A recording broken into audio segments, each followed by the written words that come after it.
இப்படி விரலை சொடிக்கினா ரொம்ப தூரத்துக்கு காதில் விழும். நீ கேட்டிருக்கியோன்னார். ஊர் கிராமத்துலலாம் நிறையா கேட்டிருக்கேன். இந்த ஸ்நானம் பண்ணிவிட்டு இந்த வேஷ்டி ஒரு வஸ்திரம் இருக்கும் இல்லையா, அது அப்படி காலால் ஒரு தள்ளினா அப்படியே பந்து மாதிரி வெளில வந்து விடும். பார்த்துருக்கியா அப்படின்னு பார்த்து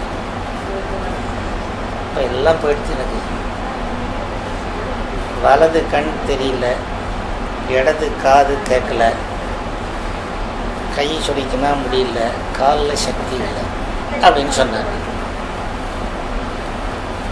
சரி, ஏதாவது பதில் சொல்லணும் இல்லையா? பெரியவா லோகத்தை ரட்சிக்கிற மாதிரி சரீரத்தையும் ரட்சிக்கணும்னு சொல்கிறத தவிர நான் வேறு என்ன சொல்கிறது? நான் என்ன லோகத்தை ரட்சிக்கிறேன்? ஜோர்டானில் 2 பிளேன் முட்டிண்டு கீழே விழுந்து எங்கே போய் நான் ரட்சித்தேன்? எல்லோரும் சேர்ந்து ஜெகத்குரு ஜெகத்குருன்னு எனக்கு அபிஷேகம் பண்ணிட்டு அவ்வளோ தானே. இப்போது நான் என்னத்தை ரட்சித்தேன்? அதாவது என்னென்னா, அவரை ரட்சிக்க முடியாதுங்கிறது இல்லை, ரொம்ப அத்யுத்கட்டமான ஒரு இது இருந்ததுன்னா யாராலையும் கால மிருத்தியோ யாராலையும் தடுக்க முடியாது, ஈஸ்வரனாலையும் தடுக்க முடியாதுங்கிறது இருக்குல்ல. தான் சொல்கிற பொழுது அதற்கு தன்னுடைய லிமிட்டேஷன் என்ன